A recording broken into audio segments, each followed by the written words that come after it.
Okay, so I'm going to try to lay this out. We've got that alfalfa field at the river bottom right here. And everything you can see that's mowed is going to be a food plot. This is looking back towards the river bottom, and it drops off. And what our problem is, when they logged, there's our stand. Obviously, unless you add a ton of cover, it's not good. So what we're doing is we're actually moving over onto that walnut right there. It still doesn't have good branch cover or anything like that, but there is at least trees all throughout here, behind where my pops is. So we're going to cut an opening right there, and then right over here is where they come up and down some. But that's the thought. Have a spot over here then, and we still have a spot over to the east, down and through the ravine, right out on this finger, this outcrop basically. Down there a ways we got a stand set up, so we'll be able to hunt either side of this food plot. We'll hang a camera up right in the middle to try to get some coverage.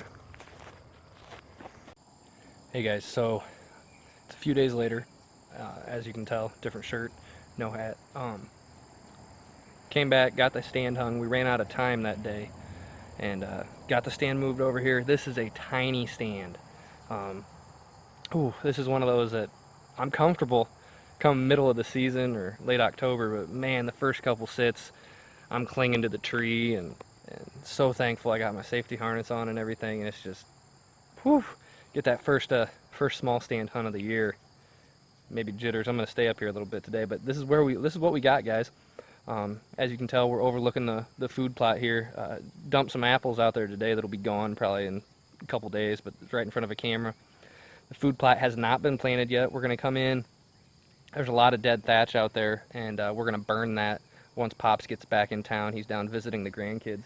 But basically, this is the river bottom property. You got this where the food plot is, and the old alfalfa field out here that they're still baling but not really taking care of much, is up by the road here.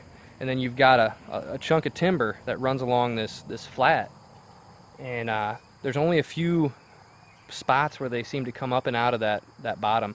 One of them's back behind me. You can see that path back there that loops down and around, and so we'll be able to keep an eye on that spot. We'll even be able to shoot out to that a little bit, which is a blessing. There's also a small little shelf out here in front of me that they seem to walk some, coming and going, and since they logged it, there's another spot.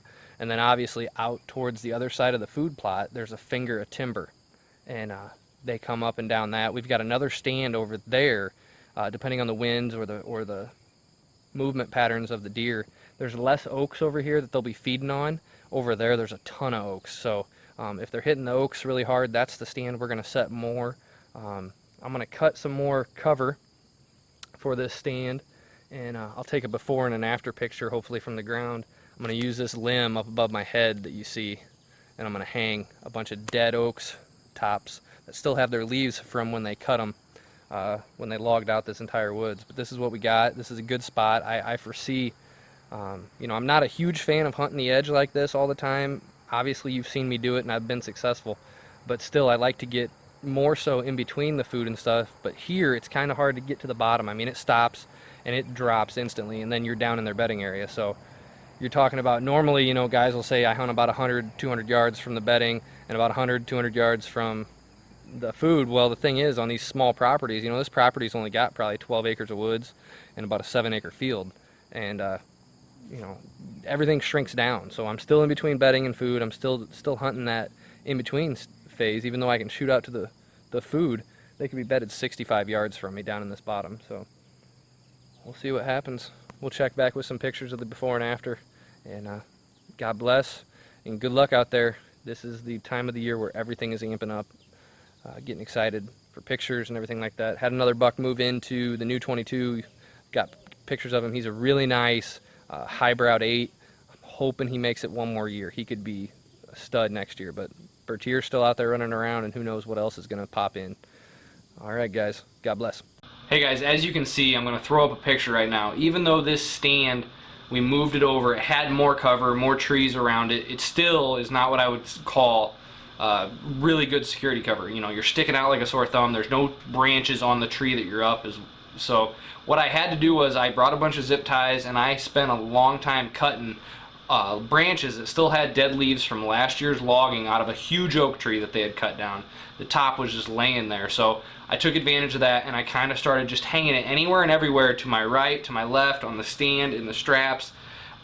That would provide some coverage. I wanted to try to make a little bit of a nest effect, and as you can tell, out towards the food plot it's still somewhat open. However, I got cover all the way around me every other direction, and if deer are out in the food plot, a little bit of cover between me and them isn't going to make a huge deal, and that's where I want to be able to shoot anyways. So they're not going to sneak up from me on that side of things, and if a deer comes from behind me, the tree essentially hides my whole silhouette, although I did hang some branches back behind me that are going to impact their sight line, sneaking up that trail behind me that you saw earlier. Let's just head to the new 22 right now for the day that I headed out there and did some planning. Hey, real quick, I got my phone. I don't have the actual camera, so hopefully this translates well, but I'm actually standing in an attempted bean plot. It looks terrible, I know. However, let's switch this around. So I'm looking down now, and look at all these beans. That bean, bean, bean, bean, bean, bean, bean, bean, bean, bean, bean. I mean, there's sections where there's tons of beans, and they're just not able to grow. The deer are absolutely destroying them. Bean, bean, bean.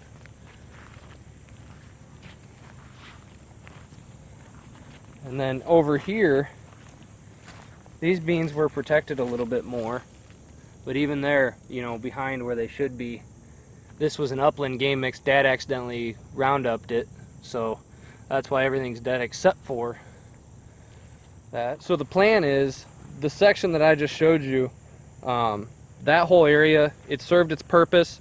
It sucks. It was a lot of money into the beans. However, I know the deer have been eating really good. So they've been getting high nutrient dense browse off of these soybean plants. And I will say this much, there is no reason these soybean plants should still be thriving this well, and I think that's a testament to real world and the quality of the seed that they have. I mean, these deer are absolutely destroying these soybeans, and they are still thriving. They're just not able to do anything. There's just too many. So now, we didn't get quite the germination rate that we wanted to, especially in some sections. The section you just saw was great, but we basically just broadcast and then rolled. That's all we had. What we want to do this next year is kind of experiment. If we can't get a hold of a drill to drill them in, we're going to experiment. We're going to disc them in lightly. I've heard good things with that. And then I'm also going to try to get a cultipactor. But drill is the first option. That's what we want to do. But this is one of those realities. You know, I planted these beans hoping to have late season food, but then I was planning on seeding brassicas and cereal grains and stuff into them anyways to provide late food. So I've never had standing beans on the property. We've only had this property. This will only be the second year. Bought it last year. So, you know, you live and learn. That's the whole experience with trying new things, especially in the food plot world. You never know how dense your population is or what the beans will do until you try it. So I think what would be neat is to try to plant beans here, but maybe fence off just a section of them just to see if it's possible to grow them. I don't ever want to remove the beans from the entire menu for them during the most pivotal months.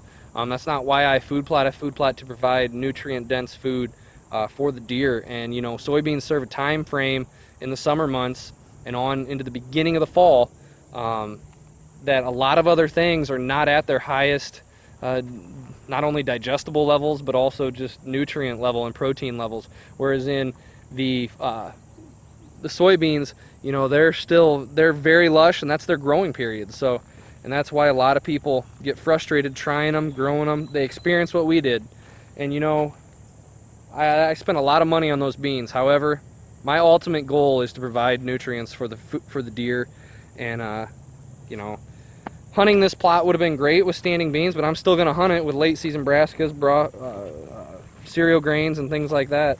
So we'll see what happens. But just wanted to share with you guys our failed but successful bean experiment. So, hey guys, so I've spent the better part of the last 4 or 5 hours working the food plots. I already discussed with you guys that we didn't have good bean germination, so I actually made the decision to go ahead and just disc under everything that we had. You know, they provided what they needed to. The deer have been hammering them. The deer are very happy that I had them. You know, it sucks, but it's also a good thing in that I know I was providing very good nutrition in all those lush, fresh, you know, 6 to 8 inch tall soybeans that were still putting on leaves. I mean, you saw in the video how some of these, and I got one right back here behind you, it's got 3 or 4 or 5 bunches of little adolescent leaves that are maybe 1.5 inches long. I mean, a deer's gonna come by and nip those. The disc, actually, I didn't set it to go real deep because this has been spray killed twice this year now. It was worked in the spring. I didn't want to disrupt too many dormant seeds, so I went ahead and just scraped the top of it just enough to get that, you know, that 1/2 inch of fluffy sand going. That way when I broadcast over, we got a good rain tomorrow, a good rain on Monday hopefully, and this seed will settle right on in. Now there's one thing I did do. On down the lane here quite a ways is where a stand is. It's where a camera is at, and it's where the predominant bunch of soybeans were getting hammered, so I know the deer are there. I still had 1 bag of real world soybeans. Now I'm not looking for pod production, I'm not looking for high growth, but what I'm looking for is that lush beginning growth in August, September, and if October stays warm enough, I'll have soybeans growing into October. I went ahead and disked under. Now this is kind of an experiment for next year to see how disking in the soybeans will work. So what I did was I spread about 1 acre worth of beans on about probably 1/2 acre worth. Now probably about 6/10 or so. And then I lightly disked those in. When I lightly disked everything, I spread those before I disk. That way I disk those into the ground, get good seed to soil contact, and I want to see if I have really good germination with that approach. And if so, that's the approach we'll do next year, and just seed at a high rate and hopefully have some beans not only providing food and nutrition like they did this year, but providing that late season pod production that we all look for when we plant beans. So I'm actually going to check a final camera. What we did, we broadcast the beans I already said, and then the entire area over here of Bryce's fields, everywhere except for maybe one little spot, got real world harvest salad. It's got a mixture of winter peas, winter oats, winter rye. I think there's wheat in there as well. Basically, it's a lot of cereal grain dominated mix. Now I went real heavy on the plot behind me that you can see because I went lighter with the plot topper, which is their brassica blend, turnips and rape and things like that. I went lighter with that here. But then on down farther, I went lighter with the harvest salad, and I went heavier with the turnips, with the brassica blend right in front of the food plot. So not only do I have beans that'll hopefully be coming up right there for early hunting in front of that stand, I'll then have brassicas for late season. I then also took their clover chicory blend, and I walked the edges where we used to drive the tractor, and we have a route there. I'd like to get that in real thick clover chicory, the first 8 or 10 feet along the wood edge there. Now that has a couple outcrops and such where we're planting Miscanthus giganteus, or we have trees, which I've discussed to you. I don't want a deer to be able to look down that entire tree line and know if something's down there. I want them to only be able to see so far. But I also like the idea of having that clover chicory over there. It's a food source that's always there, always present, and has one of the longest feeding windows out of a single planting type setup. Then there's a plot right over here on the west side of the northern end here, next to where they're bedding at, that I want to put into bedding in a bag next year. So I actually seeded that like I would any, but I seeded it real heavy in cereal grains, and then I also seeded in a bunch of crimson, not crimson clover, but clover and chicory, because I'm just going to spray kill that. The first sign of green up, and the first time I can start spray killing, I'm going to get that bed of seed bed ready for that bedding in a bag, and I'm just going to torch it over there. There's a pocket over there though where I'll try to show on the video. There's a pocket though as it loops back and around. I'm going to keep in crimson, or I'm going to keep in clover and chicory. Little tiny nook where I have a feeling some daytime feeding will go on for the bucks especially, or even the does that are fawning and bedding in this side of the property. Just a little tiny pocket that I can just go in and mow once a year maybe, and go from there. But let's pick you on up and we'll walk on down a ways and we'll get to the spot where I tilled in some beans.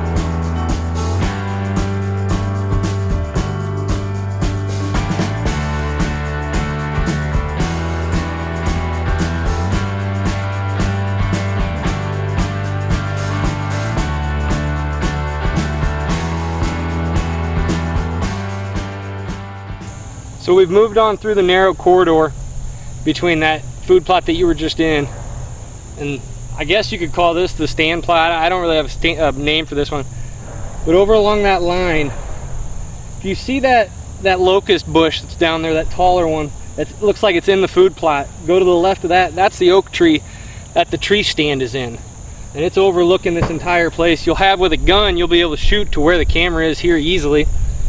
But this is where I seeded the beans, disked them in, and then I've got plot topper out here with a lot of, I got harvest salad with a lot of plot topper. So this is going to be an all-around encompassing. It actually, the real world calls, they have a blend called the Deadly Dozen, as they call it. And all it is it's the harvest salad mixed with the plot topper. Well, I guess you can call this the Lucky 13 or something like that, because I've thrown soybeans in there. Kind of an uncommon thing, but we had good luck at the swamp property one year planting some old beans. The farmer had a thing of beans left and we grabbed it and we're like, hey, we got nothing to lose, let's seed it in there. And the deer absolutely annihilated the young soybeans that were growing in September and October when they're normally, you know, bushed out or dying. So it was pretty neat. So, you know, we'll call this the Lucky 13 plot, I guess. It's got pretty much every seed we can throw at it except for clover and chicory, which we have clover and chicory along the edge. And we got clover chicory all the way down at the end of this food plot where we had an upland game mix, and Dad unfortunately thought it was pure soybeans, and he torched it with some glide, but went ahead and put that into clover chicory, and really looking forward to this plot putting forth a lot of tonnage, a lot of food, and hopefully maybe Bertier, who knows. So let's continue on around and I'll show you the other side.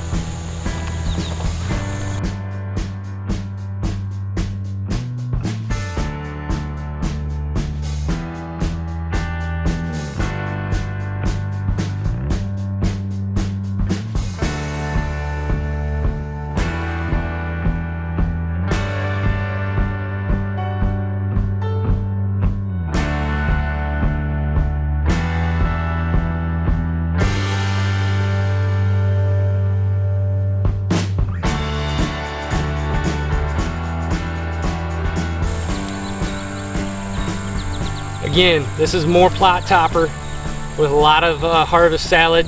So we're not really diversifying what we're offering, but everything that we're offering is diversified, if that makes any sense. People always ask me, Ty, what do you like to plant? What do you like to plant? Well, you know, it's great, and I think eventually I'll probably get to the point where I'm doing brassicas in a plot, and then I mix out, and then I do something else, just purely something else. But I'm a really big fan of just diversity.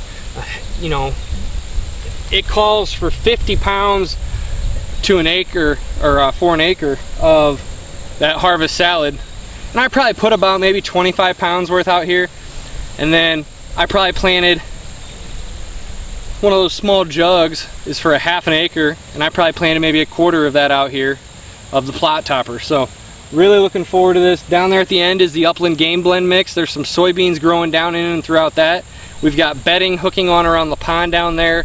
And it's another good spot. This is actually a spot that you can see from the tree stand over there as well. So again, late season with a muzzleloader or something like that, you can basically sit in that stand and hunt everything. We do want to put a ground blind, an elevated ground blind in down here at the southern end of the property for ease of entrance and to stay out of the weather, because late season with a muzzleloader, sometimes it can be atrociously cold, and setting in that stand would be a 2 to 3 hour type endeavor, not an all-day thing. So as you can tell, a lot changed that day, and we got a lot of different food options out there. But I want to kind of back up just a little bit to the beginning of that day when I first came in. I hit that clover chicory plot that we've always been talking about. It's in the orchard plot, or the fruit plot that I call it, and I'm just going to let this video take it away, but I explained to you guys kind of how I really have not done much to manicure this, but it's done amazingly well. And this day I came through and mowed it for the last time, probably until next year, 2018, after I overseeded a little bit. But let's back up and discuss a little bit of that as well. Hey guys, I am kneeling in the clover chicory plot at the new property. I call this the orchard plot. This is actually where I shot splits last year, and this is where you saw me plant those apples and pear trees. They're on about 50 yards that way. We're right at back where we park. You can probably hear the tractor idling in the background, and I made one pass through this clover so far, and you can see all I'm really doing is I got the mower deck set kind of high. I may set it just a touch lower because I am missing some of these clover heads, but I have been incredibly impressed. When I walk through the clover and chicory, everything is nipped off. They are hammering this clover this year, unlike I've ever seen. I've never been a huge fan of clover and chicory. Well, I shouldn't say that. I've been a fan of chicory and I've been a fan of clover, but I've never seen them hit it quite like this, which is why I've never really focused on having a bunch of clover, especially clover, at any of my properties. This is really the first go where I really focused on getting a thick, lush clover chicory plot going, and I'm happy I did. The deer have been in here all the time. Even on this side that I mowed, I can see low clippings, and over on this side where I didn't mow, I'm looking out here and there's just tops of bit off clover everywhere. They are hammering this stuff. The dew is still down here, so the moisture content's good. We got rain coming tomorrow, and we got rain possibly coming Monday. Today's a Saturday. So I'm getting in here and I'm gonna mow this one time, and this will be the first time I've mowed all year. No, I take that back. I mowed really high, if you remember. I mowed this plot back after the clover and chicory really had flourished. And if you remember right, there was a bunch of cereal rye, cereal grains that were throughout this plot. I came in and mowed those down and let it be like thatch to keep the moisture down, or the moisture level there. And the clover and chicory just exploded. And you can see there's some weeds in here. And yeah, if this was a pure clover plot, I'd probably come in and I'd spray with some clethodim or something like that, selective herbicide. However, with there being chicory in here, I don't really want to destroy my chicory, which the deer just absolutely love, and especially in the fall, I see them flock to this stuff. There's not really a spray that I could spray on this plot that's gonna not kill both. It's either gonna kill one or the other. So mowing's my defense against weeds, and I'll be overseeding this in the spring again to hopefully minimize weed growth as well.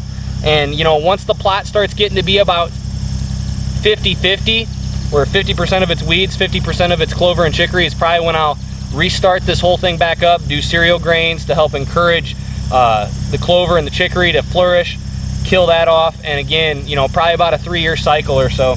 But I've heard guys say if you keep them nourished and keep mowing them, and you overseed in the spring with more clover variety, especially the clovers that are an annual. If you want crimson clover throughout here, put those in every year. I did not do that here. There's no crimson in this, but you know, there's guys that claim they're on year 5, 6, 7, 8. As long as you take care of your clover plots, they'll keep taking care of you and the deer. So I'm gonna hop back on the tractor. I gotta mow this entire plot, and then I've got to unhook the tractor and start disking some spots, and we're hoping. I'm all by myself today. Pops is down visiting the grandkids, but I've got the whole day. It's really early morning, and I've got the entire day to get this entire property mowed, seeded, fertilized. That way the only thing left to do is check some stands and then come back in September for a hit of nitrogen on all the food plots. And other than that, I will be completely done with the new 22. Let's get it done.